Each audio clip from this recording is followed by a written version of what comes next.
السلام عليكم ورحمة الله وبركاته، كي راكم خاوتي؟ إن شاء الله تكونوا بخير وعلى خير وبصحة جيدة. اليوم جبنا لكم كل ما هو جديد وحصري عن أخبار وأسعار السيارات في الجزائر. قبل ما نبدأ لا فيديو صلوا على الرسول عليه الصلاة والسلام، ديرونا جيم للفيديو تشجيعا باش نستمروا في نشر المزيد. أبونيو في القناة وفعلوا زر الجرس ليصلكم كل جديد. خاوتي، عليكم بالدعم وعلينا بالخدمة. نبدأ على بركة الله. قال سمير رزاق مدير الصيرفة الإسلامية ببنك أي بي سي الجزائر إن البنك شرع في طرح منتجات الصيرفة الإسلامية تماشيا مع صدور القانون في عام 2020، وكذا مع توجه السلطات العمومية في الجزائر إلى ترقية الصيرفة الإسلامية.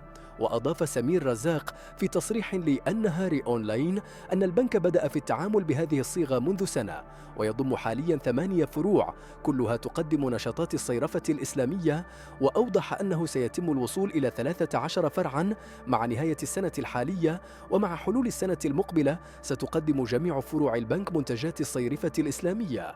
وأشار إلى أن البنك يقدم منتجات موجهة للأفراد والمؤسسات من خلال خدمات التمويل واستقطاب الودائع، وذلك في إطار انخراط البنك في تحقيق الشمول المالي. وبعد 3 سنوات من انطلاق النشاط، تجاوزت ودائع الصيرفة الإسلامية نسبة 15% من إجمالي ودائع البنك.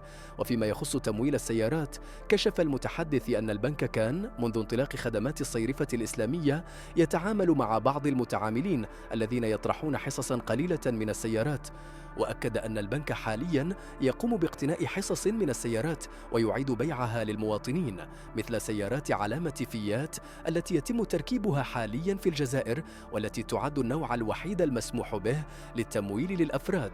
وأضاف رزاق أن البنك سيمكن المواطنين من الحصول على تمويل يصل إلى 90% من قيمة السيارة، مع إمكانية استلامها بعد أسبوع فقط من إيداع الملف.